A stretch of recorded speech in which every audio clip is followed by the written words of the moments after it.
It's not.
Me. Presented by Bigelow Tea, Jackson Lumber, Blue Moonlight, Wellesley Testosterone, FindMassMoney.com, Gem Plumbing, and by Golf. On Boston's home for sports. 98.5, the Sports Hub. 1-1. And popped up. That should do it. Trevor Story underneath. The Red Sox walk away with this one tonight, 14-1. 3 home runs. Dustin May, a huge part of the story. Red Sox needed that desperately. That snaps a 3-game losing skid. Nice offense here tonight, but the story really is Dustin May. I mean, you 3-game losing streak. Hello, everyone. Welcome to the August 13th edition of the Baseball Hour. Like I promised yesterday, Tyler. That means no Maz, no McCarthy, just me and a very close friend of mine. Someone I've talked baseball with for hundreds of hours online. I don't think we've ever done anything outside the podcast in terms of actual talking. So we're going to have a bit of a Section 10 takeover tonight.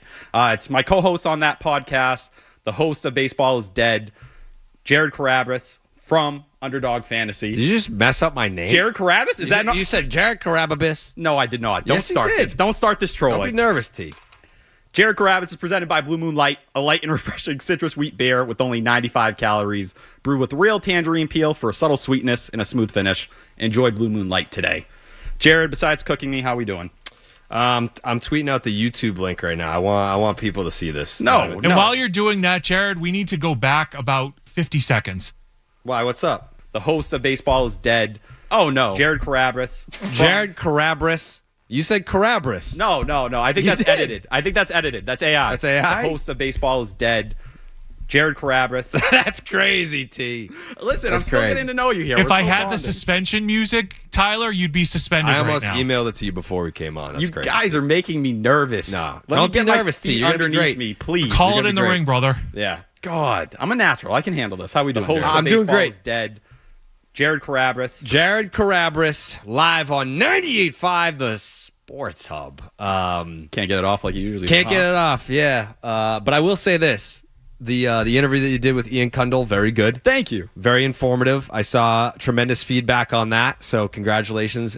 By the way, the Sox prospect guys, I mean, what would we do without them as a resource? The number of Red Sox fans that know the organization inside and out just because they listen to their podcast and read their writing on their website, what a resource. I've always told everyone how much of a loser I was in high school. I would skip lunch. I didn't want to go and chat it up with the people my age. Mm-hmm. I would go to the library and I would sit on the Sox prospects forums and I'd argue with people and I'd debate people and I'd be like, oh, you think Henry Owens is a bust? Let me tell you why he isn't. Guess who was wrong?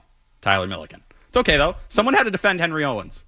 All right, sure. 2014, 2015 was a different era, Jared. I'll be honest, T. Henry Owens talk, not a hot start for the show. You don't think so? Carabas and Henry Owens, not a hot start. all right, Yeah, let's all get right. into the meat and potatoes. Thank you. Lead from the front. Jared Carabas. That's me. See? I can say your Carabas. name. Yep. Red Sox This last time. night. Red Sox last night win 14-1. The story's Dustin May. After a really kind of up and down The start story's Dustin May? from last night? Yeah. 1,000%. Okay, all right. Are you all right. serious? Rough start for you right now. Not rough start for me. I would say putting up 14 runs against a first place team, the Houston Astros, would be a nice place to start. But we can start with Dustin May. Second start with the Red Sox. 6 shutout innings. How many strikeouts? 8? Yes. 8 strikeouts. How many swings and misses? He had on the night total 12 whiffs, 6 whiffs on the sweeper, 3 on the sinker, 2 on the four-seamer, 1 on the cutter. Okay, so the sweeper was what was working for him.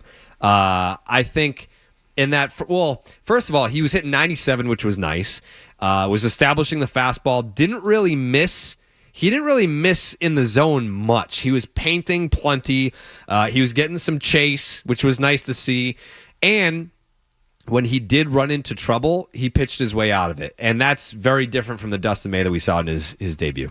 Yeah, I think there were arsenal changes there, too. So much we heard after that first start was they believe in the cutter. And that was the pitch he was throwing less than anything else in L.A. And that's kind of been the tell of Andrew Bailey. They're going to find these pitches that, you may be on another club and you're not taking advantage the way you should. It's undervalued, underutilized, whatever it may be.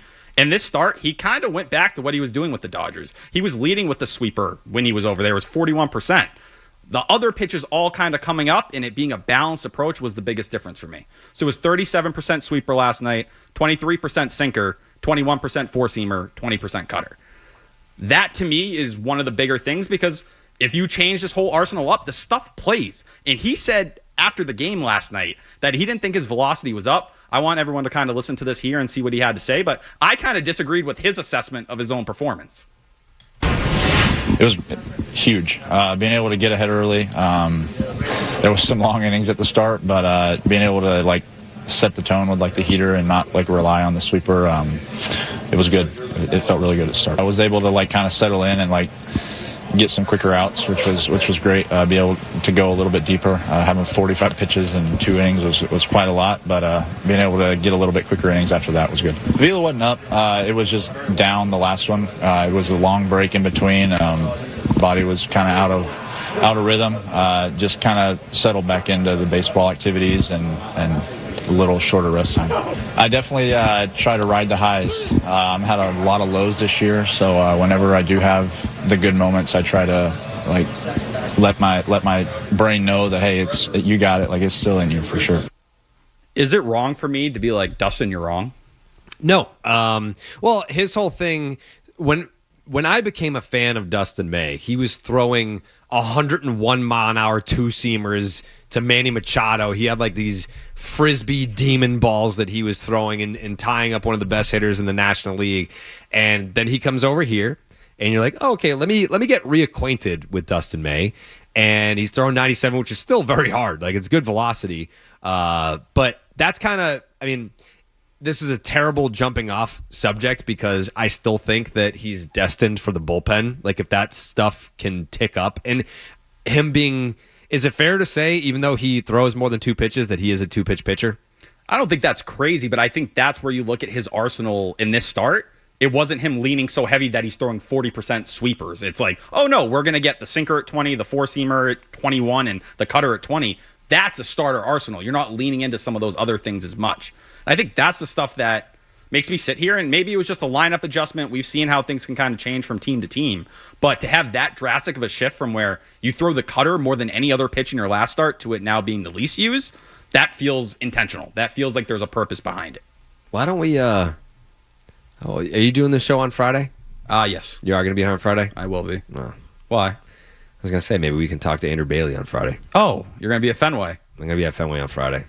Jay Stu? It is Friday, after all, so... If this is more exposure for the Millimissile in person at Fenway Park, I think we can get you an excused absence. Yeah, maybe we can... Because I feel like that's a conversation you've been dying to have. You're the king of, pitching line. Oh, this, swings and misses and pitch mix. All right. No, don't do the usage. mocking voice. I'm not mocking, and that's not my mocking voice. I'm just saying, you are that guy. And I actually... The last time I was at Fenway, I ran into Andrew Bailey.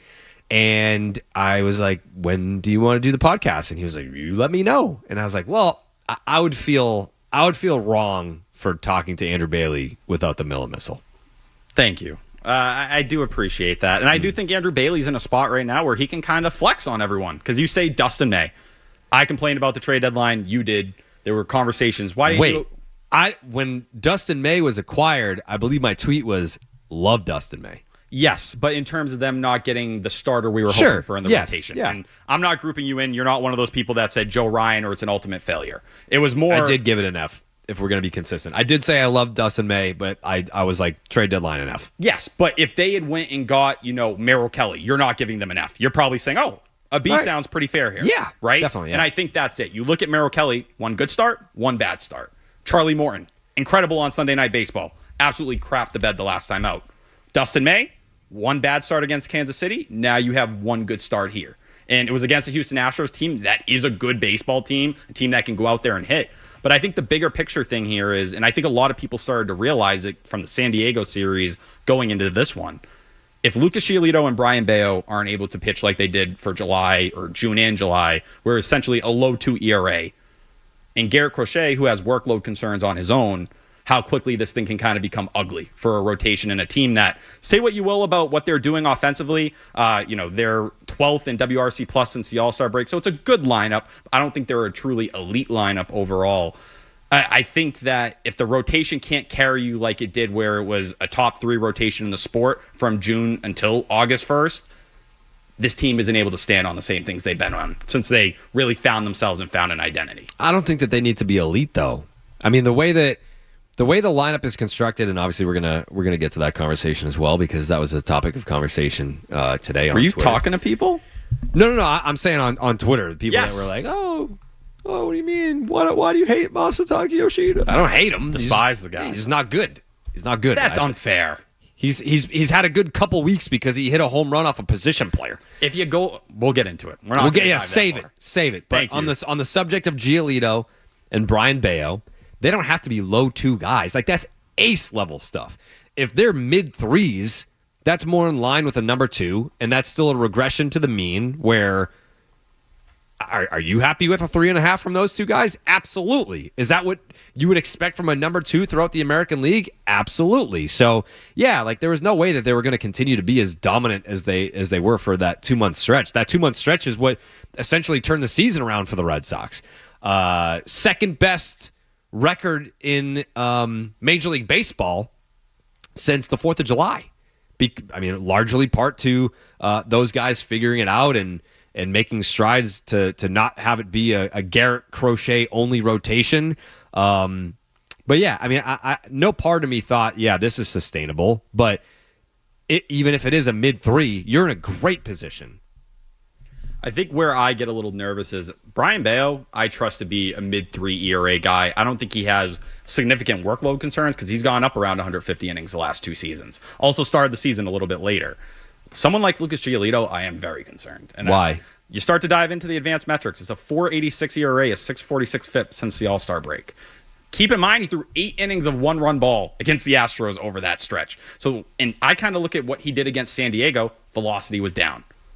This is consecutive starts in a row. I think something was going on. He was sweating. Drenched in sweat. Yeah, I think he might have been sick or something was going on there. So, yeah, you do have to consider the human element. Where I kind of sit there, though, is even beyond that, Brian Bayo, yeah, he was pitching to a low 2 ERA. Everything pointed more to him being in that 3.5 to 4 range. Okay, cool. That's a number 3 starter. Mm-hmm. I'm not, crying about that or doing anything. I think that's a game 3 starter. Lucas Giolito, 12th percentile in expected ERA this year. And expected ERA, expected earned run average, works in a similar way to FIP, but it's things a pitcher can control. So strikeouts, walks. You're going to start losing the people till you start. That's why I'm breaking it down. Strikeouts, walks, hit by pitches, home runs, but it takes in batted ball data. I think Lucas Giolito is a significant regression candidate. Do we have callers, T? We do. How many? We have 4. Ooh, we'll take a quick little break So there's here. one open line for you. Right. Thank you, Jay Stu. Was it 617 779 985? Exactly. So we'll take a little break here. We'll come back with your calls, so don't go anywhere. The host of Baseball is Dead, Jared Corral.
It's all Oh, because of nobody's you. tweeting you that, are they? Yep.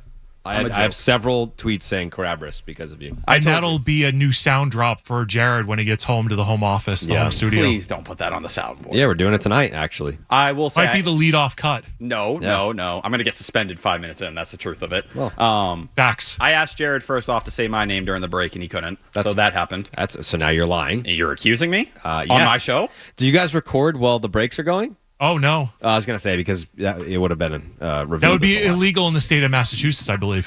Thank you, Jay Stu. Yeah. Phone lines are full, Jay Stu. This is probably the most full I've ever seen them in here. I would agree with that. Yeah. Is that the Tyler Milliken effect? I think it has to be. It has to be. Yeah, T-Mania. It has to be the Miller Missile effect today. All right, let's start with Jason and Beverly. He has some Section 10 thoughts. Go ahead.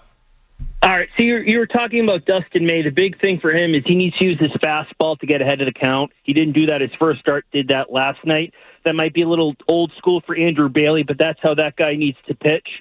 If the team is going to go anywhere, they need Ceddanne Rafaela to hit. Look at his splits when the Red Sox win versus when the Red Sox lose. It is two entirely different players. And on Section 10, I'm looking forward to Section 10 night because I want to meet Hogdale. And when Hogdale is in town, Tyler, you need to take him to your favorite regional restaurant chain. Oh, I like that. I would love to go out with Hogdale. I think we're of the same cloth. We're both, anime nerds and all these different things. I do think for Dustin May, the fastball is a big part of it. And what Cora highlighted after the game, he's like, I don't care about velocity. I didn't even look at that metric. 85% first pitch strike. That's what was the difference from Dustin May, especially those last couple innings. He kind of worked through the, call it 1 through 3, where a lot of foul balls, struggling to put hitters away. And then he just started attacking guys again and again. I think the issue with Dustin May, even if you go through his game log this year, and you're seeing the stuff he did. He had a 1.18 ERA through his first 3 starts this year. It's the consistency. He's never been able to find that ability to command the baseball from start to start. And to Andrew Bailey's credit, he got Aroldis Chapman to do it. I don't think anybody thought Aroldis Chapman would ever consistently throw strikes again. If you can get Dustin May to do it half the time, and he's a 4 ERA guy, and this goes back to the conversation we were having at the end of last segment, that reshapes the entire conversation with the rotation. Because all of a sudden, Crochet, your workload concerns, Giolito, oh no. You have another guy who can go out there and at least give you 5 innings, 6 innings. That changes the entire outlook of the team. Also, I found it very interesting that Chris Cotillo tweet before Walker Buehler's start, where it was like, hey, you're kind of on thin ice. Then you acquire Dustin May. He goes out and goes 6 shut against the Houston Astros. There's a lot of noise surrounding Kyle Harrison down in Worcester. So it's a good problem to have. It's a good problem to have that the rotation might get not crowded. I mean, it's really just kind of 6 spots. I mean, 6 players for 5 spots. But who do you see winning out? Like, do you think we're going to see Kyle Harrison at some point? We kind of have to. I'm very in between on Kyle Harrison, and Ian Kundle was great on this yesterday. 3rd consecutive really good start today. 5 innings, no earned, 8 Ks, and this is where you fall back into the same stuff. It's 4 walks. His command has not been where you want it to be. He had a start. You go back 3 ago now where it was 6 walks to 4 Ks. The secondary stuff is still just a work in progress, and it played better today. But if they're looking at Kyle Harrison as someone that they don't feel like they want to rush, because if he's going to be just a number 5 starter who's getting by, I think they'd rather him focus on his development so that in 26, 27, 28, he's closer to that mid-rotation guy they dreamt of. Sure. Because that is the biggest piece you have right now. Jordan Hicks from the Devers deal. Please. I never want to see it again. Spare me. He will get better. He's not going to get better. You think this is it? Yes. This is who he's been. We've seen years, whether, you got to go back now quite a bit, but even 2023 where he was really serviceable at that time for the Cardinals. Go look at his career numbers. He's never been an elite, I don't expect him to close games, but can you go pitch the 7th inning and not crap your pants? Can you not leave a sweeper in? Let me tell you. What's he making? $14 million? 12.5 next year and the following $12.5 million to be a 7th inning bullpen arm? Spare me. He's your bullpen Yoshida. That's essentially what he is. He throws hard. You basically, you took him on to get rid of the Devers money. You found a team that would take on the entire $250 million. You said, all right, yeah, sure, we'll take Jordan Hicks, I guess. So Kyle Harrison is the only way that I think fans can look at the return, the actual return, not just the money coming off the books. Because I don't know, I don't think that there's many Red Sox fans out there. They're like, woo, John Henry saved money. But for Kyle Harrison, there's definitely a ceiling there where it's okay. Like, you can look at the trade as a win. I just look at him and Dustin May, and I think they're pretty similar. It's going to be guys who struggle with command, who have really good stuff, and aren't going to go deep into outings. Kyle Harrison has struggles putting guys away because the breaking stuff isn't good, and he's Andrew Heaney light. Isn't that Walker Buehler? In a lot of ways, but Walker Buehler, you have $21 million invested in. Well, that, and he's not the strikeout guy that these guys can be as well. And I think with Walker Buehler, what to pay attention to tonight is he exclusively working from the stretch again, because he did that his last start out, and it made a big difference for Brian Bayo when he did it late in May. Is Walker Buehler about to find his footing? I'll say spare me. If you can't get up for this start, Walker, I don't know what to tell you. I know it's not an NL playoff team. I know that's what gets you going. Wow. Well, hey, this is an American League playoff team. There's a lot of things. Jordan Hicks crying. I don't get to throw the pitch I want to throw. What are you talking about? You're scared to tell Connor Wong no? Look up Brian Bayo in the Red Sox talk last year. He couldn't give a damn. He's screaming in the dugout about the things Connor Wong was calling. Tell him. So don't sit there and cry to me. And included in that article was, well, the Red Sox told me to start throwing a sweeper when I came off the IL. I really like my slider. Oh, you can't communicate to the team that you want to do something differently? That's not going to excuse your results. It's not going to do it for anyone. Or like, it's a lack of accountability. Have a better case to present for why you should throw what you want to throw. Like you've been asked either way. Let's take another call. Sean in Colorado with a crochet question. Go ahead, man. Hey, T, super fan. I just thought, watching both Crochet and Dustin May the last 2 days, even on Crochet, when they were taken, they were still timing them up almost perfectly and flawlessly. Has there been any notion that you might be tipping or anything like that? Because, everything he threw got hit hard. And with May, it was much more noticeable that even some of their takes, they were off balance. They kept them guessing. There was no consistent timing like there was for Crochet. So I just wanted to know if you guys heard anything about maybe Crochet tipping some pitches. I haven't heard anything. I think the difference there between Garrett Crochet and Dustin May is that Garrett Crochet is very aggressive in the zone. Like, he's going to throw a lot of strikes. So if you're up there hacking, it's a sound, very smart game plan to have. Whereas Dustin May is more of a deception guy. Like, he's going to be throwing you pitches that look like strikes until that last couple feet there, and then they drop out of the zone, or a sweeper is going to be out of the zone, or whatever. So I think, I don't know. I'm not saying that it's unfathomable that he could have been tipping, and I know that it's a sensitive subject anytime, like the fact that it's the Houston Astros versus any other team. People are like, a dude that is, if not the Cy Young, the runner-up for Cy Young, just got his ass handed to him by a team that has this noted history. I get why fans do that. There is, of course, legal pitch tipping methods of picking that up for sure. The Red Sox, we saw that. I don't know why that was a thing the other day, where the series against the Padres, there was a coach in the dugout that had the iPad and they had picked up tipping on one of the Padres relievers. Completely legal. You can do that. I haven't heard anything, but I think if the Red Sox were aware that Crochet was tipping, they're definitely not going to broadcast that to anyone. They're just going to see it. They're going to identify it. They're going to show it to him. They're going to work on it in between starts and then send it back out there and be like, la-di-da, nothing happened here, nothing to see here, because they don't want other teams to be like, okay, what's the tip? Because teams talk to other teams. Like, that stuff happens for sure. So if he was tipping, I don't know that unless the Astros say something about it, then I don't think the Red Sox are going to let you know. I had a question about the tipping because there was a point in the game where there was an Astros batter who crow hopped in the batter's box and an off-speed pitch was thrown, and the batter popped it up. But that made me think, oh, they know what's coming from Crochet. I can't recall seeing a batter do a literal crow hop from the back of the batter's box to the front to hit an off-speed pitch. I just can't remember it. That's why I thought maybe Crochet was tipping. Yeah, I mean, it was certainly possible. It was Red Sox legend Mauricio Dubon from the Travis Shaw trade. He did. It was very weird and noticeable. Like, it was like an old Babe Ruth swing. But I think more of the issue there, I didn't look at it as tipping, and Crochet mentioned this after the game. he went away from his typical approach, especially the first time through the lineup. And you saw Dubon, this was the second time through.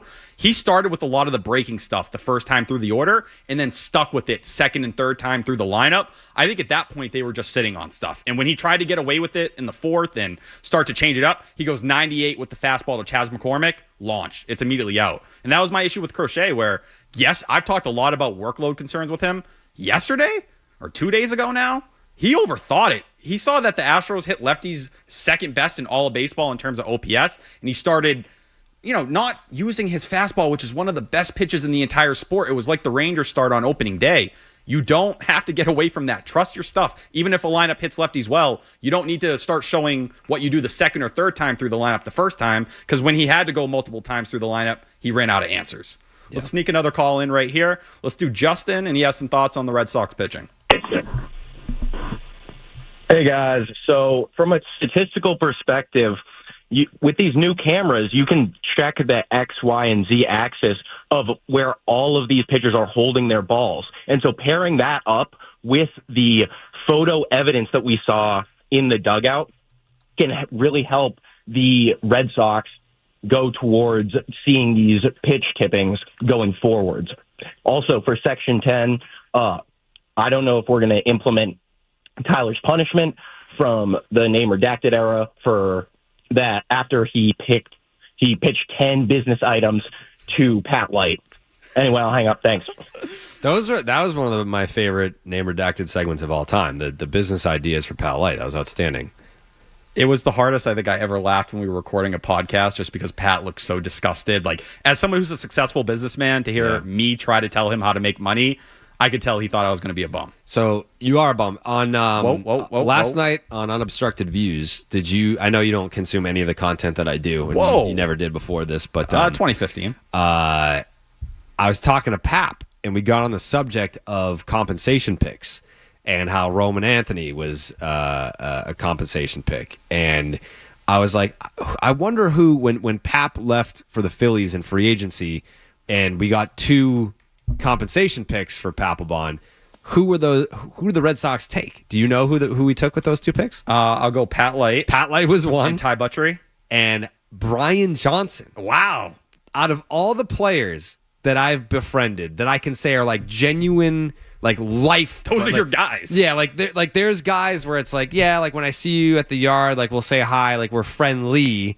And maybe we might like text here and there about wrestling or something like that. But as far as like I'm going to his wedding, Pat Light's wedding.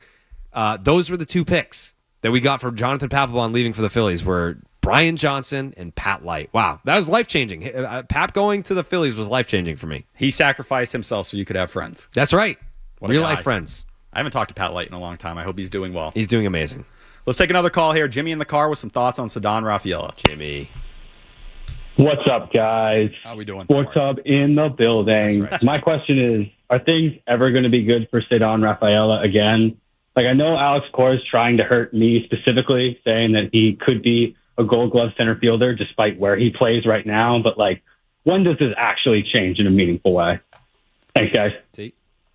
In terms of what he's doing offensively, like when he gets back on track, because he went nuclear. I think people need to understand what Ceddanne Rafaela is going to be. It felt like in June and July, people kind of just were like, he's about to be a top 10 player in the sport. This is Pete Crow Armstrong, who's also been miserable coming out of the second half. Correct. And had a tough time. I just mean where he's going to be when they take the field. I think he's going to be at second base against righties unless Marcelo Meyer is able to come back and they have a real dependable option at second base. But Jared, I know you feel pretty strongly about him getting back to center. Yeah, no, I absolutely want him back in center when Marcelo Meyer. The whole Marcelo Myers resuming baseball activities thing is interesting to me. I have no faith. You don't think you're going to see him again this year? Nope. You don't think he's going to play a game? Nope. Why do you think that? I think the fact that surgery was already considered an option and something on the table there, and considering how he's been handled throughout the minors, where he hasn't always healed very quickly from injuries, he's been shut down a lot. It's been lengthy IL stints when he's kind of gone down, and this feels like a pretty significant injury. And I think even what he brings to the team, it's going to be really good defensively, but as a platoon second baseman, I do think there's a balance of getting him back versus making sure he's good to go for the seasons moving forward and developing as a player instead of maybe putting him in a very bad position, not only down the stretch here, but going into next year. So I feel like this kind of brings us to the Masataka Yoshida. Who you hate? I don't hate. I don't want him in my lineup, but I feel like that's probably like a. Why don't we get to that after the break? We got a couple more minutes here. We do? Jared. Yes. See, I'm a veteran around here. I know what I'm doing. All right. I'm just saying. He came to me before the show and said, "Can I go to 640 on this?" And I said yes. Okay. There you go. I got Jay Stu behind me. But we'll take one more call and then we can let's do one more call. Yeah. Let's go with Riley from Mason. I'm sorry? Macon? I don't know what that is. That would be Macon. Macon. Shout out Macon. Go ahead, Riley. Okay, boom. Section 10 in the building. What's up, fellas? I just wanted to talk about the pitching staff. As we kind of like peek into 2026, right? The 2026 season. And you kind of look at the depth of the roster in terms of the pitching. It's a lot of 4 and 5 types, your Cutter Crawfords of the world. How do you see them kind of handling that depth? Do you think they just kind of hold on to it? Or do you think that they trade it to try and make space for, free agent acquisitions? I'm really just curious to hear your guys' thoughts on that. I think they've made it pretty clear they're starving for a number 2 starting pitcher. Now, the Joe Ryan conversation to me is a little nuanced at this point because I love Joe Ryan. There's a lot to be excited about. He's 29 years old. He's going to be 30 next year. Yeah. Dylan Cease is going to be a free agent. Mm-hmm. He's going to be 30 next year. Framber is going to be 33. Yes. Right? So I think 32. I think he's turning 32 this year. Okay, so that would impact it. But Framber Valdez, I know a lot of people are very into him. We've seen him in Houston. Or at Fenway and didn't have the best start against them. He'll be 32 next season. But Michael King. When does he turn 32, though? He turns 32 in about 100 days, November. Yeah. Yeah, age 32 season. Yeah. Good work. But Michael King will also be a free agent. I think that's another guy the Red Sox should be all over. How comfortable do you feel giving up a massive package for Joe Ryan when you can go sign one of those guys and keep your prospects maybe for another deal? It's still the guy that I want. Yeah, because if it's not, like Dylan Cease to me, I like the player, but for whatever contract he'll command, he's an every other year guy. Like I need someone that's going to be a stud, someone that I can just plug and play and know that I'm going to be good. To me, that's Joe Ryan. Framber, I think the age, he's not. He will age well, but I don't think he's going to be their type. Right, and he's not going to be the guy. Like you're looking for a number 2, and you're going to sign him up for what? Minimum of 5 years? Like he's going to be 37, 38 at the back end of that deal. What's that? Not that I don't really care about the back end of any long-term deal. I want the front end, but his front end years are not going to be as lengthy. I think that's fair. I think Dylan Cease is the name I keep hovering around because we know the Red Sox really like him. At the trade deadline, they really like Joe Ryan too. They do. They love him. Yeah. But I think I love him, as you should. Yeah. You think he'd love to be here? I think he would love to be here. I think he fits in perfectly here. I love Joe Ryan, and we talk about the fastball and same reasons why they love Peyton Tolley are the reasons why they love Joe Ryan. But the fact that you were sniffing around Dylan Cease last offseason, again at this trade deadline, and you start to look underneath the hood. That was February. Yes. Yeah. So, you had Cease back then and then the trade deadline again. Clearly, there's something they enjoy there. And you look at the FIP, you look at the ERA, him and Joe Ryan are in very similar places. So I do sit and look at the farm system, which number 5 out of the top 30 for Baseball America, number 11 on MLB Pipeline. Baseball America does have Marcelo Meyer, so call it a fringe top 10 system. You are going to have to be a little different with how you view your prospects, and I think the Twins don't really like some of your prospects that much. But we are going to take a break here, Jared. I know you'll be happy for that. Hell yeah, brother. 617-779-0985. We got a bunch of lines open. Please hop on. Come talk ball with us. On the other side, we mentioned the iPad stuff a little bit, what's been going on with the Red Sox cheating. Let's dive a little deeper into that and see if there's anything, that could kind of spark out of this or become a problem in the next couple months storyline-wise. So don't go anywhere. Essential Sports Hub headline presented by Celsius Energy Drinks. The Red Sox were 14-1 winners last night in Houston and set up a rubber match with the Astros tonight. Walker Buehler gets the start for the Sox. First pitch is at 7:10. Some Celtics news today. First, a statement from the NBA saying the NBA Board of Governors has unanimously approved the sale of controlling interests in the Boston Celtics to an investor group led by Bill Chisholm. The sale is expected to close shortly. And earlier today it was announced that the Celtics will play in Amazon's NBA on Prime first game. That's against the Knicks on Friday, October 24th.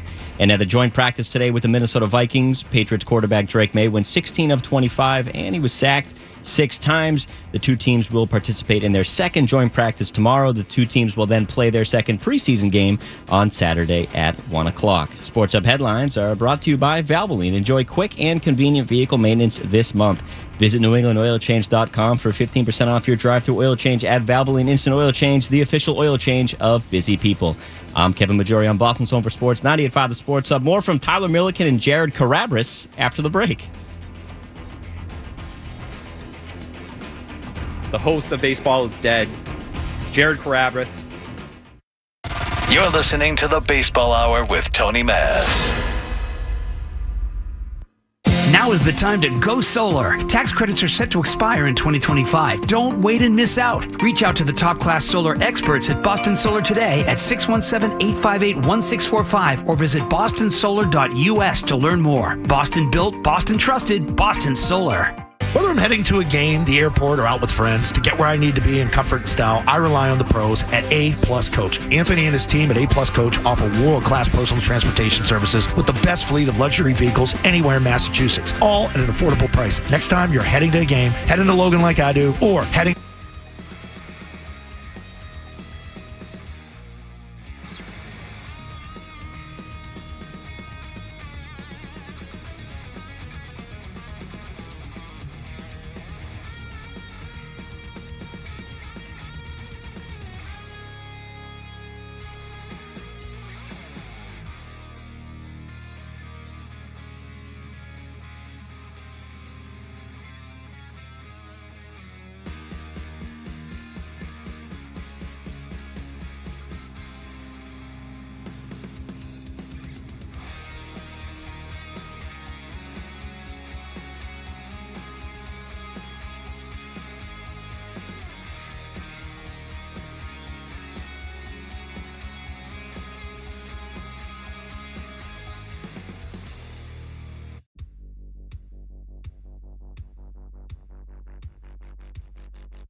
on it as far as not tipping my pitches, in my bullpen work. There's one of our video guys watches every single throw I make in a bullpen, watches every throw I make in the game. And, we're very back and forth on tipping stuff or, making sure I'm not tipping pitches. So I'm very much, it's part of the game. It's part of the baseball game. If you don't want to do it, don't tip your pitches. I think that's pretty simple. And that is, I think that's a competitive advantage. You have guys at second base that can relay signs and, get location or get, which pitch is coming. I think it's all fair game. The one I have a problem with is the first base coach and the third base coach that aren't in their box that they have. I don't know why they have a box if they can't just be in it, because sometimes they go way up the line and way up the other line to see things that you shouldn't be able to see when you're playing the game of baseball. So that's the one I have a problem with. And there's teams that do it. Boston's coach, they've had me before in Boston. Cleveland has had me before, Sandy Alomar at first base. But I'm very aware of what's going on and when that kind of stuff starts to happen. And I think as a team, we're pretty aware of it.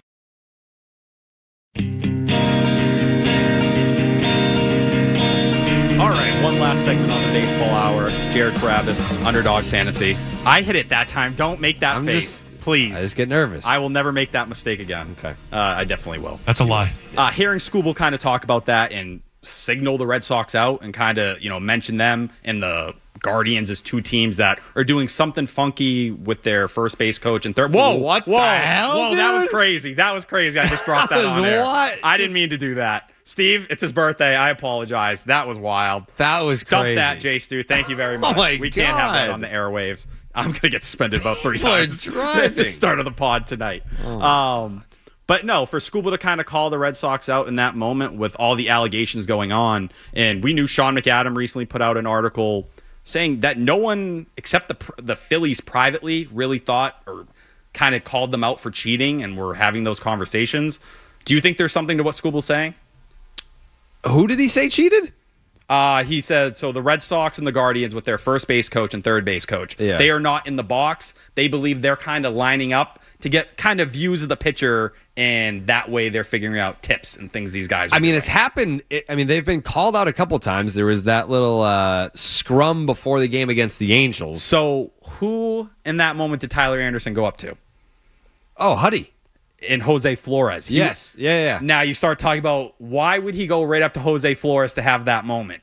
Well, I think someone read his lips and was like, "We know what you're doing." So is this what the conversation has been going around? Because people forget Hector Neris. Now you've had those situations. He was on that Angels team when everything was going on. Oh, he was? Yes, before he got released by them. So there is a bit of a connection after everything happened with the Astros. Chris Bassett, another guy who mentioned after his start, he got rocked. I don't know if they saw something or I was just horrible, but kind of felt like he was alluding to them seeing something. You go back to 2023 when Aaron Judge had that moment where he was looking at the first base coach. Judge claimed, I was looking at the guys in the dugout. Sure. Yeah. It wasn't Bassett on the mound, but Bassett was the one who after the game was like, he's lying. There's something going on. They saw something. I don't know. I feel like this might be the roots of what's really going on with the Red Sox in certain ways. What do you mean what's going on with the Red Sox? You think that they're doing nefarious acts? I think it's a little bending of the rules, but I don't think you're doing anything horrendous. That is... Like, if they're outside of the box, guess what? Everybody in baseball's doing that. Yeah. So, this isn't some scandal or anything, but have they found a little bit of a way to see some things? I tip my cap to you. That's good work. Gotta tip your cap. Baseball is as much about cheating as it is about anything else. Cheating in baseball goes back to the 1800s.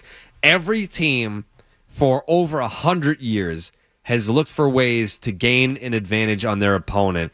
And if you can find a way to do that in a way that other teams are not doing or haven't discovered yet, or maybe used to work and people abandon it, and now you're going back to it. This is going on constantly. Every team is looking for an edge. And it got out of control for a little bit there. I think with the sign stealing, with you can't use electronics, you can't use technology to do it. But if there's other ways that you can do it, That's called gamesmanship, brother. That's not even cheating. Like, if you're doing it in a way where you're not using technology would be cheating. But if you're able to see pitch grips and signs and pitch location and you're not careful and you're not, like, that's part of the catcher's job. Like, hide the signs. Well, now we have the pitch comm. So you don't have to worry about that. You go back to 2023 when some of this stuff started going on. And there's these AI programs now that are helping you find out all these tells. It's right when the pitch comm stuff started. So this is kind of the other side of it. See, I don't like the AI stuff. Like, I think the iPads that they have in the dugout, it's just programs that Major League Baseball has approved and put on there. Like, I don't think that they're bringing their iPads from home and being like, yeah, so we uploaded all these images to the algorithm and then they spit out that, what's a change up. Is the name of the program that's been going around. They can use that?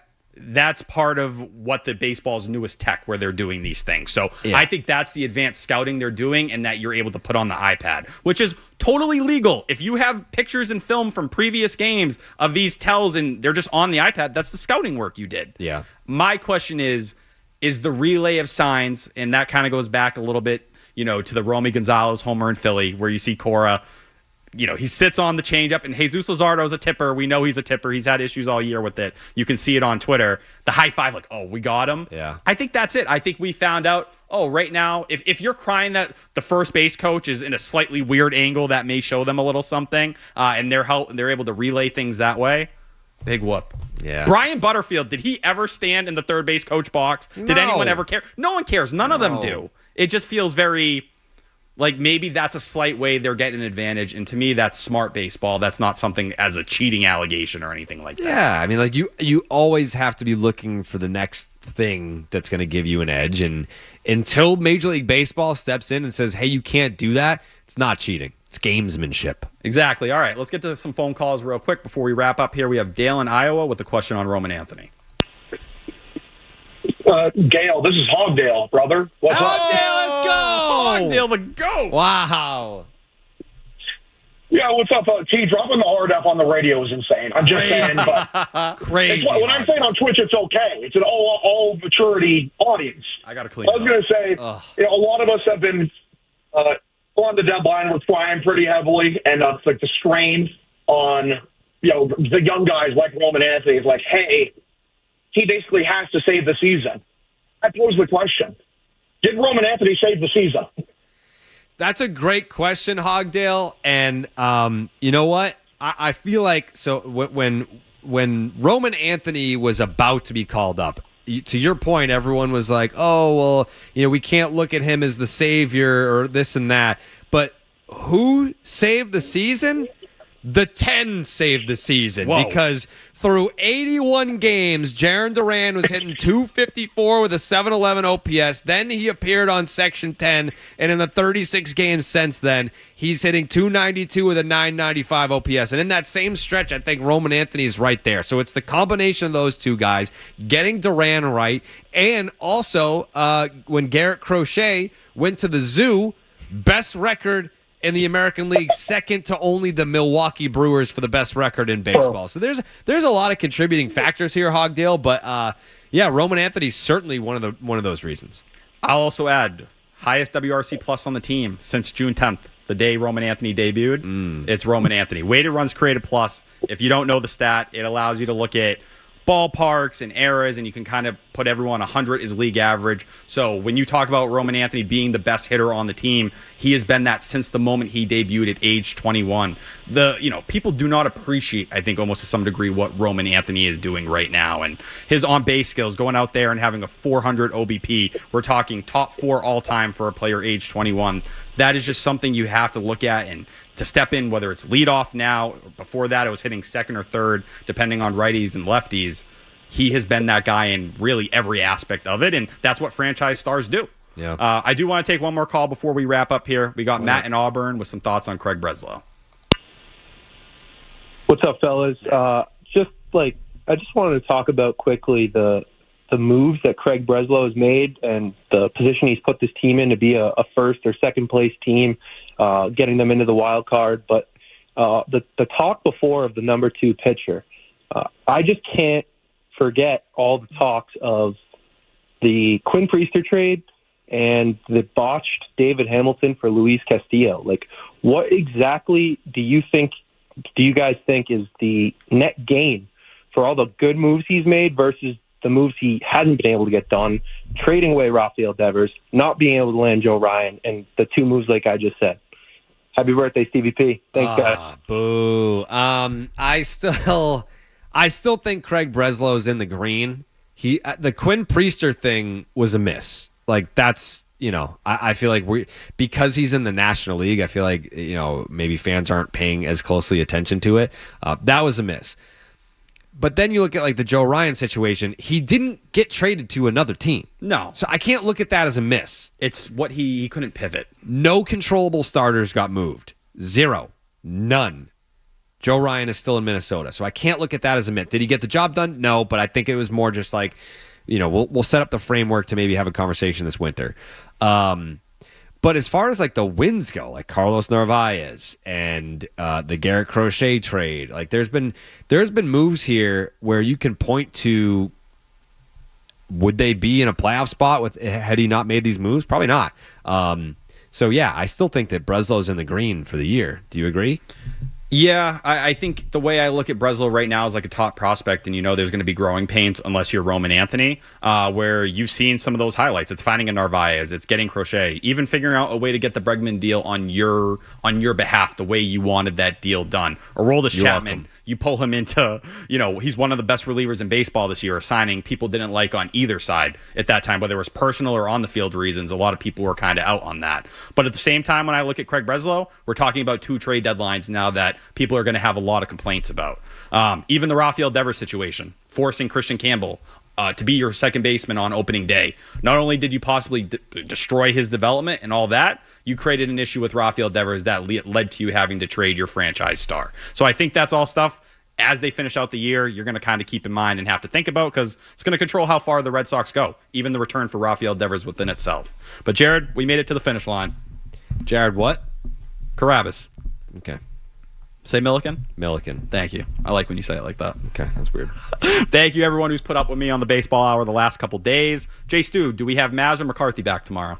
No. Neither? Just McCarthy. Oh, just McCarthy. Oh.